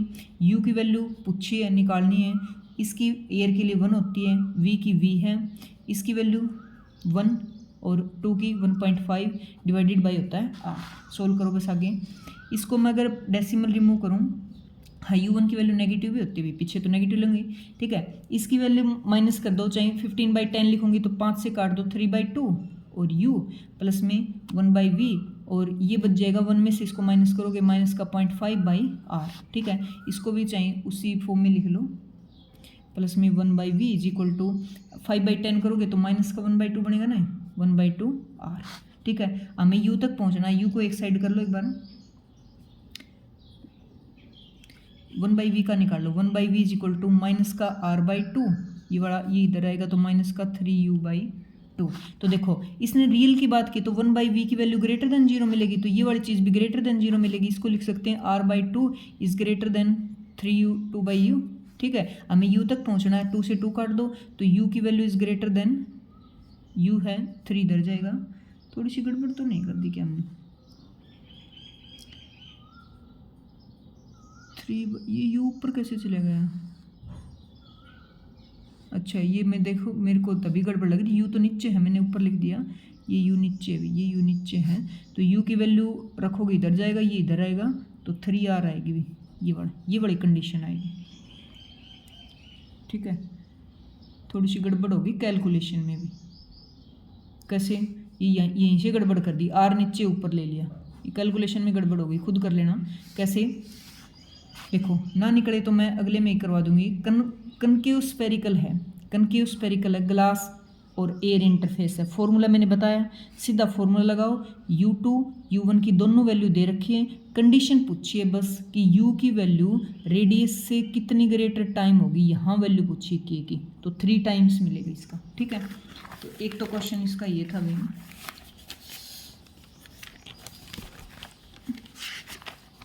एक ये मोड रखा मैंने, हाँ ये सीधा मैच ऑफ द फॉलोइंग है भाई। मायोपिया बताओ किससे मैच होगा, कनकेव लेंस से, ठीक है। हाइपरमेट्रोपिया कॉन्वेक्स से, और इसमें बायोफोकल लेंस, हाँ दोनों भी लेंस डल सकते हैं इसमें, जो एज्ड वालों में, बुढ़ों में, मतलब एज के अकॉर्डिंग जो डिफेक्ट आता है ना उसमें कनकेव कॉन्वेक्स दोनों भी डालते हैं। और इसके अंदर मैंने क्या बताया, सिलेंड्रिकल लेंस, तो पूछ लिया भाई, देखो आया हुआ है अभी पिछले पेपर में, तो सिर्फ इस तरह से भी डिफेक्ट डाल देते हैं। एक क्वेश्चन और था, भी 4 क्वेश्चन थे इसमें, मैंने 3 बता दी ना, एक और ढूंढो, ये रहे, पता नहीं 4 हैं या 5 भी हो सकते हैं, इसमें एक पेज और मोड़ा दिख रहा है मुझे। A telescope include at least 3 lens, 3 lens है, 3 लेंस हैं, ठीक है। Telescope include at least 3 lenses between the object and eye, object eye के बीच में 3 लेंस लगा रखे हैं। When the lens surface are ideally clean, clean है, minimum reflection loss of light, minimum पूछा अभी रिफ्लेक्शन कितना होगा, देखो 3 लेंस लगा दी उसने, 1 2 3, ठीक है। एक से रिफ्लेक्शन होगा इधर इस इंटरफेस से, फिर इससे होता है, फिर इससे होता है, फिर इससे, मतलब 6 सरफेस से वो रिफ्लेक्ट होगी। तो एक से देख लेते हैं कितना होगा। फॉर्मूला क्या होता है, n2 - n1 divided by n2 + n1 का स्क्वायर। तो ग्लास है तो इसकी वैल्यू 1.5 माइनस में 1 डिवाइडेड बाई 1.5 प्लस में 1 का स्क्वायर, तो ये बन गया 0.5 है, ये बन गया 2.5 का स्क्वायर, काट दो 5 पे कटेगा, 5 पे कटेगा ना, ये कितना बच गया 1/5 का स्क्वायर, तो 1/25 है, तो ये बन गया 0.04, और परसेंटेज निकालेंगे 0. मतलब 4% आ गया, 0.04 बन गया, परसेंटेज में निकालेंगे तो कितना निकला 4%। तो जो रिफ्लेक्शन कोफिशिएंट आया अपना वो 4% आया एक सरफेस से, सरफेस कितने 6, तो 4 को 6 से क्या मल्टीप्लाई कर दो, 6 चौके 24, 24% टोटल रिफ्लेक्शन होगा भाई तीनों लेंस से, तीनों लेंस से कितना रिफ्लेक्शन होगा 24, तो 24 देखो 21 है, ये बड़ा ऑप्शन करेक्ट है इसमें, नियर अबाउट, ठीक है। एक पेज और मुड़ा दिख रहा है मुझे, देख लेते हैं इसमें, अगला ही पेज ही रहा,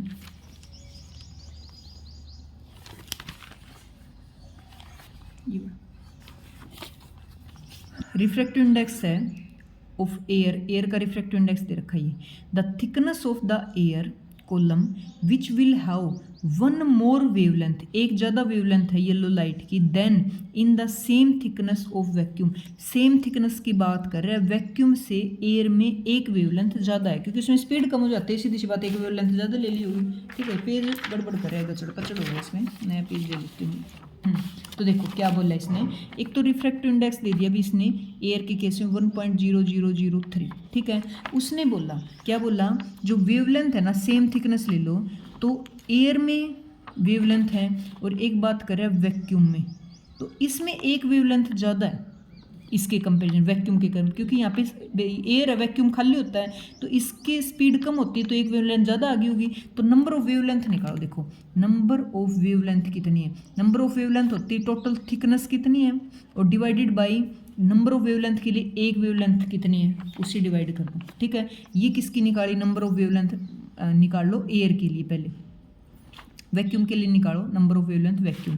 अच्छा, नंबर ऑफ वेवलेंथ एयर में क्या बताई जाएगी, टोटल थिकनेस और डिवाइडेड बाय उसकी वेवलेंथ। तो देखो जो एयर की वेवलेंथ होती है ना वैक्यूम वाली को रिफ्रैक्टिव इंडेक्स से डिवाइड कर दो भाई, एयर में वैक्यूम में तो लैम्डा होती है तो एयर में कितनी हो जाएगी lambda by new, refractive index से डिवाइड कर दो। फिर आगे क्या बताया हमने, निकाली नंबर ऑफ वेवलेंथ वैक्यूम में नंबर ऑफ वेवलेंथ कितनी भी, इतनी जगह में एक वेव ने कितनी लेंथ ली उसको डिवाइड कर देंगे, नंबर ऑफ वेवलेंथ आ जाएंगी। एयर के लिए क्या निकाली भी, इतनी जगह में टी थिकनेस तो सेम है दोनों की, और लैम्डा, इसके लिए लैम्डा क्या है लैम्डा बाई न्यू, उससे डिवाइड कर दो। अब इसने बताया इसमें एक ज़्यादा है तो इसका डिफरेंस निकालो, टी बाई लैम्डा और ये न्यू पर चल जाएगा माइनस में टी बाई लैम्डा, अगले ने एक ज़्यादा बताई, इसमें एक ज़्यादा तो इसमें से घटाऊंगी तो एक आएगा। ठीक है, तो आगे देखो टी कॉमन ले लो थिकनेस को, mu minus 1 by lambda is equal to 1, तो टी इंटू में mu minus 1 is equal to lambda, तो टी निकालना अपने को तो थिकनेस तो lambda by mu minus 1, lambda की वैल्यू कितनी दे रखी है, कितना दे रखा है, हाँ 6000 अंगस्टन मतलब 10⁻⁻10 डिवाइडेड बाय न्यू की वैल्यू कितनी दे रखी है 1.0003 माइनस में 1। ठीक है, बस सोल्व करते हैं आंसर आ जाएगा। पता है इसमें क्या था, मेन था क्वेश्चन समझना बस इसमें। तो इसकी वैल्यू देखो 6000 और 10⁻−10 और ये इसको घटाओगे माइनस तो 0.0003 भी। ठीक है, तो 3 जीरो तो ये हैं और इसका डेसिमल रिमूव करोगे तो 4 इसकी 7 ऊपर चली जाएंगी, तो 6 को 3 और 7 घटाओगे 10 में से तो बचेगा 3, तो इसको काट दो 2 से, तो ये बनेगा 2 इंटू 10⁻⁻3। आंसर किस में दे रखा देख लो, मिली में ही दे रखा है, तो ये बन गया 2 मिलीमीटर। बस क्वेश्चन पता क्या था, इसने कहा सेम थिकनेस में एयर वाले में जितनी वेवलेंथ आ रही है वैक्यूम वाले से एक एयर में ज़्यादा आ रही, बस ज़्यादा आ रही तो 1, बस ये रिलेशन लगाना था हमें, इसमें नंबर ऑफ वेवलेंथ कितनी है इसमें कितनी, तो घटाओगे तो एक ज़्यादा आएगा, बस ये लगाते ही थिकनेस निकालनी। ठीक है, तो 4 क्वेश्चन कर दिए भी मैंने, देख लो मतलब सेम पेपर 4 क्वेश्चन सिर्फ रे ऑप्टिक्स से, तो वेव से भी 4 मिलेंगे, 8 क्वेश्चन 1 यूनिट से, बहुत अपने आप में बहुत बड़ी बात हो जाती है, बड़े अच्छे से करना, स्कोरिंग वाली यूनिट रहेगी। ठीक है, फॉर्मूले कॉपीज में जो मैं लिखवाए उससे बाहर एक भी नहीं है भाई जो यहाँ यूज़ होगा, बता देती हूँ। देखो next question, consider situation a plane mirror fix कर रखा ये रहा, जो हाइट h है अबो दी बॉटम से। ठीक है, इसमें रिफ्रैक्टिव इंडेक्स इसका न्यू दे रखा है जो कि d डिस्टेंस पे डाल रखा हमने इसने कुछ। Then the image of bottom from the, हाँ इसकी जो इमेज बनेगी ना कोई चीज़ की इसके अंदर, तो वो कह रहा है इस प्लेन मिरर में दिखेगी, वो कितनी उसमें दिखेगी। देखो सोच के देखो, मान लो यहाँ कुछ भी नहीं था ऐसे ही रखा था, मैंने प्लेन मिरर लगा दिया भैया और मैं ये डिस्टेंस पूरी d बता रही हूँ, तो प्लेन मिरर में चीज़ दिखेगी तो यहाँ से इतनी d डिस्टेंस है ना, तो d डिस्टेंस ही ऊपर दिखेगी, ऑप्शन करेक्ट है। बट इसने क्या किया, अंदर ले लिया, जैसे वाटर ले लिया, और वाटर के अंदर जो इमेज है वो क्या बनती है कि रियल डेप्थ ना दिखा के अपेरेंट डेप्थ दिखाती है, और अपेरेंट डेप्थ कितनी दिखाती है, मान लो पूरी कितनी दे रखी, इस वाले मान ले, नहीं तो फिर मिक्स हो जाएगा, हाँ d दे रखी, ये d है, तो अपेरेंट डेप्थ होती है ना, अपेरेंट डेप्थ वो आती है रियल डेप्थ को रिफ्रैक्टिव इंडेक्स से डिवाइड कर लो भाई, इतनी ऊपर दिखेगी d बाई न्यू, इतनी ऊपर। तो अब हमें इसमें इमेज देखने अंदर कितनी दिखेगी, तो इससे और जो अपेरेंट डेप्थ की दूरी है वो देख लो। देखो यहाँ तक तो सेम ही है क्योंकि इधर तो वाटर नहीं है, तो ये पूरी h और ये d है, तो पहले तो इसकी निकालो कितनी बनी h माइनस डी, भाई h माइनस डी तो ये तो सेम रहेगा क्योंकि कोई इफेक्ट नहीं, खाली जगह है। प्लस में अब यहाँ से यहाँ कहाँ तक वो इमेज अपने को दिख रही है, डी बाई न्यू में नीचे और दिखेगी, तो ये दिखेगी भी जो प्लेन मिरर के अंदर दिखेगी, प्लेन मिरर के अंदर कितने ऊपर तक दिखेगी, ये हाइट प्लस में अपेरेंट डेप्थ, तो ये हाइट है h माइनस डी और अपेरेंट डेप्थ होती है डी बाई न्यू। बस ये ऑप्शन करेक्ट है। देखो सीधा कंसेप्ट लगाया, बताओ क्या लगे इसमें। ठीक है, एक क्वेश्चन, हाँ एक ही रहा। A object is placed at a distance of 75 centimetre from the screen, screen से इतनी दूर रखा गया अभी। Where should be a convex lens of focal length of 12 centimetre to be placed between the object and the screen so that, ये कह रहा है अभी 12 सेंटीमीटर फोकल लेंथ का एक कौन सा लेंस लिख रहे हैं, कॉन्वेक्स लेंस, कितनी दूर रखें कि इमेज जो हो रियल मिले। तो देखो क्या चीज़ गिवन दी इसने, an object is placed at a distance of 75 centimetre from the screen, ये मान लो स्क्रीन है और यहाँ ऑब्जेक्ट ये वाली दूरी दी है, लेंस कहीं बीच में लगा रहे हैं, ये वाला ऐसे स्क्रीन पे इमेज मिली तो सीधी सी बात और रियल तो है ही जिसकी वो बात कर रहे हैं। तो इसने ना तो यू की वैल्यू दी, यू की तो ये होती है, और ना इसने वी की वैल्यू दी, इसने पूरी ऑब्जेक्ट से स्क्रीन की डिस्टेंस दे दी ये वाली। ठीक है, और फोकल लेंथ दे दी 12 सेंटीमीटर फोकल लेंथ का लेंस कहाँ रखूँ, इसने पूछा लेंस कहाँ रखूँ कि इमेज जो हो रियल बने। तो इसका एक वैसे तो शॉर्टकट भी है भाई, ट्रिक कैसे, देखो ये वाली पूरी लेंथ कुछ भी मान लो डी मान लो, ये डिस्टेंस डी दे रखी है, तो देखो u पीछे की होती है v, तो u प्लस वी की वैल्यू 75 है, और इनका प्रोडक्ट होता है ना u v का प्रोडक्ट, वो हमेशा फोकल लेंथ और d के प्रोडक्ट के इक्वल होता है। बस ये दो चीज़ लगा लो। ऐसे दो नंबर बताओ जिनका सम 75 आए और प्रोडक्ट कितना आए, प्रोडक्ट फोकल लेंथ कितनी दे रखी 12 और डिस्टेंस इतनी आए। ठीक है, तो बहुत आसानी से सोल्व कर सकते हो इसको। चाहो तो शॉर्टकट लगाने की जरूरत नहीं है, लॉन्ग कट का मतलब अपना फॉर्मूला, क्योंकि लेंस है तो लेंस फॉर्मूला क्या होता है 1/f is equal to 1/v minus 1/u। Focal length दे ही रखी है कितनी 12, और 1/v कुछ नहीं दे रखा, 1/u भी कुछ नहीं दे रखा, तो इस फॉर्मूले से भी कर सकते हो। और क्या यूज़ करें फिर, हाँ इसका रिलेशन ये यूज़ करना पड़ेगा। ये तो यहीं से दिख गया कि u प्लस वी 75 दे रखी है, u प्लस वी की जो लेंथ है मतलब u प्लस वी 75 दे रखी है। हाँ तो ये आ गया। अब देखो माइनस साइन था ना, इसको हम v प्लस में 1/u, तो u v एलसीएम लोगे तो इधर जाएगा u प्लस v, तो ये इसकी वैल्यू ऊपर 75 है डिवाइडेड बाई u v, तो यहाँ से u v कितने आ गया अपने पास 75 इंटू में 12, देखो वहीं आ गई। एक तो हमें सीधा पता चल गया और दूसरा हमें लेंस फॉर्मूले से रिलेशन पता चल गया। दो नंबर बताओ जिनका सम 75 हो, दो नंबर बताओ जिनकी प्रोडक्ट ये करके देख लेना कितनी आएगी, तो वो नंबर मिलेंगे भी अपने 15 और 60, 15 और 60 देख लो, जोड़ोगे तो 75 है और मल्टीप्लाई करोगे तो ये बनेगा। ठीक है, इस तरह से क्वेश्चन थोड़ा सा घुमाया है इसने और कुछ नहीं था। इसी में और मिलेंगे भी, देखो इसके पिछले पेज पे दिखा रहा है कोई ये वाला, हाँ ए रे ऑफ लाइट इंसिडेंट की 60 डिग्री से at one face of the prism, prism से एंगल है दे रखा भी, और प्रिज्म एंगल 30 डिग्री है, इंसिडेंट एंगल 60 है। A ray emergent out the prism make an angle 30 degree with incident, ये कह रहा है भाई बाहर निकली वो इंसिडेंट से 30 डिग्री मतलब डेविएशन एंगल है। द इमरजेंट रे है वो परपेंडिकुलर है फेस के, परपेंडिकुलर फेस के तो इमरजेंट एंगल तो जीरो ही हो गया, सीधी सी बात है, क्योंकि परपेंडिकुलर के साथ हम एंगल लेते हैं, अब वो उसके ऊपर ही है तो फिर एंगल जीरो है। तो रिफ्रैक्टिव इंडेक्स न्यू की वैल्यू पूछिए भाई, कुछ भी मुश्किल नहीं है, बस स्टेप टू स्टेप चलने की जरूरत है। क्या क्या क्या चीज़ें देख लो एक बार दे रखी है अपने को। देखो इंसिडेंट एंगल दे रखा है कितना 60, और एंगल ऑफ प्रिज्म दे रखा है कितना 30, डेविएशन एंगल दे रखा है 30। अब वो बाहर निकलेगी नॉर्मल के बिल्कुल ऊपर है, तो इसमें इमरजेंट एंगल कितना है 0, और अंदर R2 बनता है ना वो R2 भी 0, क्योंकि ये परपेंडिकुलर ऐसे ही तो निकले, दोनों ही 0 हो गए यहाँ से, तो बस ठीक है। अच्छा एक फॉर्मूला बताया था मैंने, R1 और R2 का सम प्रिज्म एंगल के इक्वल होता है, ये चीज़ 0 होगी तो R1 और A बराबर हो गए, तो A की वैल्यू 30 है तो R1 की भी क्या आ गई 30, तो R1 की 30 डिग्री आ गई, देख लो। ठीक है, अब R1 आ गया, R1 आ गया, I1 अगले दे ही रखा ही रहा, बस स्नेला लगा दो आराम से। स्नेला न्यू की वैल्यू क्या होती है sine of i divided by sine of r. ठीक है, तो साइन आई कितना है साइन 60, और साइन आर कितना है साइन 30। साइन 60 कितना होता है √3/2, और ये होता है 1/2, 2 ऊपर चल जाएगा 1, तो √3 आ गया इसका आंसर। बस क्या था ये एक रिलेशन लगाया। अभी फॉर्मूले सारे याद होंगे तो पता चल जाता है कहाँ कौन सा लगाना है। तो √3 इसका आंसर हो गया। ठीक है, 3 क्वेश्चन कर लिए या सेम पेपर के हमने इसके पता नहीं 4 कर लिए। बता रही मैं एक पेपर से 3 से 4 पूछे जा रहे हैं, बहुत इंपॉर्टेंट है। रे ऑप्टिक्स वे ऑप्टिक्स दोनों ही, इसके आगे वे ऑप्टिक्स ही आएगा।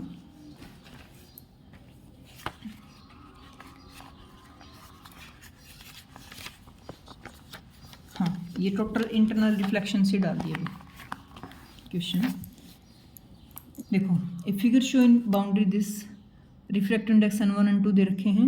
ए ray also show in ray is found to suffer total nu का है, ये कह रहा है भाई ए रे है ना, ए ढूंढो कौन सी, ये वाले, ये टोटल इंटरनल रिफ्लेक्शन कर रही है रे, टोटल इंटरनल रिफ्लेक्शन। तो सीधी सी बात है, यहाँ से यहाँ जा रही तो यहाँ डेंसर मीडियम है और यहाँ रेयर है, क्योंकि टोटल इंटरनल रिफ्लेक्शन तभी हो सकता है जब डेंसर टू रेयर जाए। तो एक कन्फर्म बात चल गई कि ये डेंसर है और ये रेयर है। फिर कह रहा है ये which of the following is correct, कौन सी करेक्ट है। देखो, रे बी और डी मस्ट ऑल्सो सफर टोटल इंटरनल, बी और डी की बात करें, देखो बी और डी करेंगी नहीं करेंगी टोटल इंटरनल रिफ्लेक्शन। तो देखो नॉर्मल के साथ ये एंगल बना रही है बड़ा, और ये नॉर्मल के साथ ले तो ये तो नॉर्मल के ऊपर ही है और ये नॉर्मल के साथ कम है।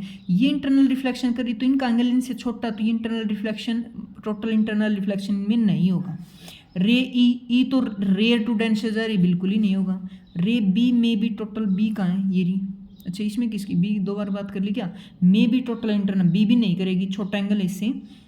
ठीक है, एक मिनट इसको होल्ड कर लो। बट रे सी देखो दोबारा समझो, ई और सी के अंदर टोटल इंटरनल रिफ्लेक्शन होगा ही नहीं, क्योंकि रेयर टू डेंसर जा रहे हैं, दोनों पे काटा।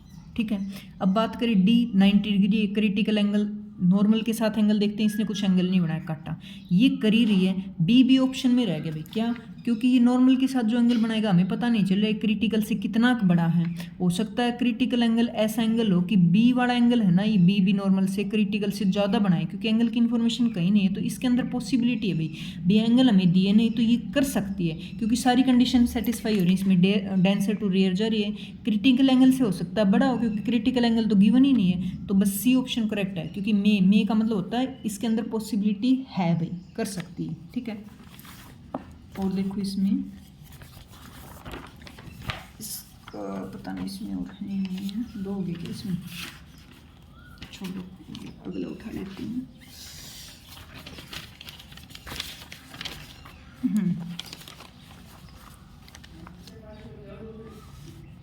ये देखो ग्लास सरफेस का रिफ्रैक्टिव इंडेक्स दे रखा भी, और रिफ्लेक्टिविटी पूछी है। रिफ्लेक्टिविटी का एक कर चुके पहले भी, बहुत आसान है। कैसे, आर का फॉर्मूला क्या होता है, N2 minus N1 divided by N2 plus N1 का स्क्वायर। बार बार लिख रही हूँ, पक्का याद हो जाएगा।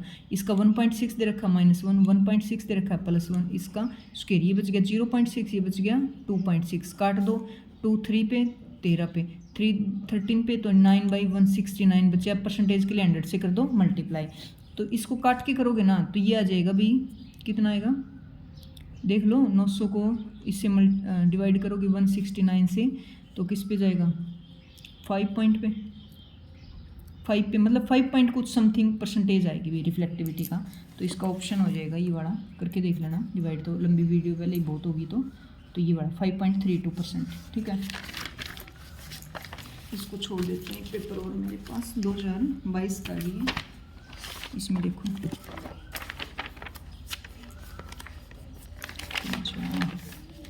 देखो distance of the eye lens from the retina, eye lens की डिस्टेंस रेटिना से, रेटिना ये होता है और इसका डिस्टेंस दे रखा भी alpha for a normal I. The maximum focal length of eye lens is, focal length कौन सी होती है, ये वाली। ठीक है, तो मैक्सिमम फोकल लेंथ कौन सी होगी, अल्फा की इक्वली होगी। फोकल लेंथ होती है जहाँ पे फोकस करे, रेटिना के ऊपर सारी इमेज फोकस करती हैं, तो फोकल लेंथ यही होती है। इसने ये डिस्टेंस अल्फा दे रखी है, तो फोकल लेंथ मिली इसमें अल्फा। ठीक है,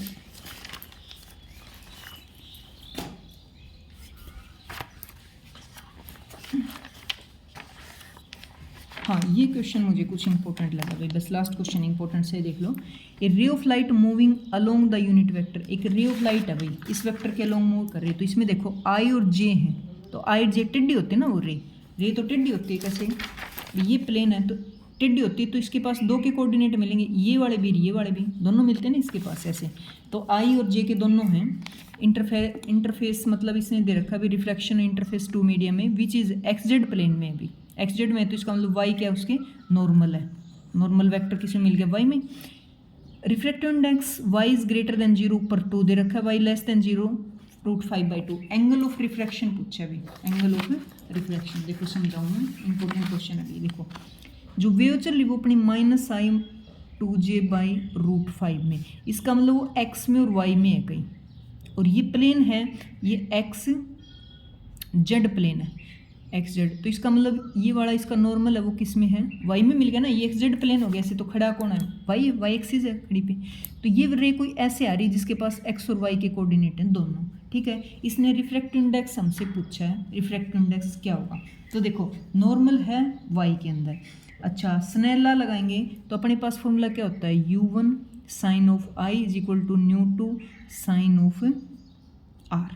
तो इंसिडेंट एंगल और रिफ्लेक्टेड एंगल आ जाएं, इसने क्या पूछा है, एक मिनट, एंगल ऑफ रिफ्लेक्शन, इसकी तो वैल्यू पूछी है इसने, इसकी तो वैल्यू पूछी है, बस इंसिडेंट एंगल पता चल जाए और 𝛎1 𝛎2 पता चल जाए। 𝛎1 𝛎2 पता क्या चलना है, तो दे ही रखे, देखो y इज ग्रेटर देन 2 है, इसकी वैल्यू 2 दे रखी है, और इसकी दे रखी है √5/2, इसकी √5/2। बस मेन मुद्दा रह गया इंसिडेंट एंगल का। इंसिडेंट एंगल किस तरह से पता चल जाए, तो क्या है, अपने आर तक पहुंच सकते हैं। तो इंसिडेंट वे जो प्लेन दे रखा है वो ये दे रखा है, तो इसका देखो एंगल अपने को ये दे रखा है कोस थीटा। देखो कोस थीटा क्या होता है, मैंने बताया था ना एक दिन पहले भी, ये वाला नॉर्मल है, तो इंसिडेंट एंगल ऐसे आई, इंसिडेंट रे थीटा एंगल बनाती है, तो जो नॉर्मल होता है उसके साथ हमेशा कोस लेते हैं और इधर वाला लेते हैं साइन, ठीक है। तो इससे कोस थीटा और साइन थीटा निकालो, कोस थीटा की वैल्यू कितनी आ जाएगी, √2/5, और साइन थीटा की वैल्यू क्या आ जाएगी, साइन थीटा तो उसी के प्लेन में होता है ना, ये प्लेन में एक्स एक्सिस में, तो 1/√5 माइनस का। दोबारा समझो, प्लेन एक्स जेड है तो प्लेन के साइड वाला साइन होता है, तो प्लेन एक्स में तो ये एक्स वाला तो साइन बन गया, और परपेंडिकुलर होता है कोस थीटा, जैसे मैंने बताया कोस थीटा, तो इसका बन गया परपेंडिकुलर वाई में है ना, ये जे परपेंडिकुलर वाई में ही है, तो 2/√5 बन गया। साइन थीटा कोस थीटा की वैल्यू आ गई, तो साइन इंसिडेंट की वैल्यू रख दो 1/√5 है ना, हाँ √5, और साइन ऑफ आर की निकालनी है हमें, तो आगे इनको सोल्व करो, बस क्या बन गया 2/√5 है, और ये चला जाएगा 2 और नीचे √5 चला जाएगा, तो ये बन गया 4 और 5 है, किसके इक्वल हो गया, साइन आर के, तो आर की वैल्यू क्या आ गई, साइन इनवर्स 4/5, ये आंसर आ गया, ये वाला साइन इनवर्स 4/5, साइन इनवर्स 4/5। दोबारा समझो, प्लेन दे रखी है एक्स और जेड में, इसका मतलब परपेंडिकुलर है वाई में, और कोई रे ऐसी आ रही है तो वो थीटा एंगल बनाती है, तो यहाँ कोस थीटा, थीटा की साइड कोस लेते हैं, इधर साइन, हमें साइन तक पहुँचना, तो उसकी प्लेन में, प्लेन कौन है एक्स में, तो एक्स वाला कोऑर्डिनेट लेंगे, साइन आ जाएगा। रिफ्रैक्टिव इंडेक्स यहाँ का और यहाँ का दोनों का दे रखा है, जब वाई पॉजिटिव हो और y less than negative. R तक पहुँचना है, स्नेल लॉ लगाया सीधा ही, और आंसर आ गया। इसमें और देख लेती हूँ क्वेश्चन है क्या, कोई ना क्वेश्चन की एक सीरीज और रख लेंगे अलग से, बच गए तो छोड़ो अब, ठीक है। तो वीडियो को लाइक ज़रूर कर दिया करो भी, उससे नहीं तो थोड़ा थोड़ा है ना, वही है फिर फ्यूल कम हो जाता है, वैसे ही थोड़ी सी कमी सी आ जाती है कहीं ना कहीं, तो ज़रूर करें लाइक, और कमेंट्स करके अपना सुझाव दें, 2 चीज़ कंपलसरी करें, तभी हम फास्ट सीरीज रखेंगे। इंपॉर्टेंट क्वेश्चंस की रखूँगी, इसमें देखो 3 से 4 क्वेश्चन आए हुए हैं, तो वे ऑप्टिक्स में भी 3 से 4 हैं। एक स्कोरिंग सब वो मान लो, इसको चैप्टर बहुत अच्छा स्कोर दिलाएगा आपको, रे ऑप्टिक्स और वे ऑप्टिक्स। ओके ठीक है, करते हैं नेक्स्ट में।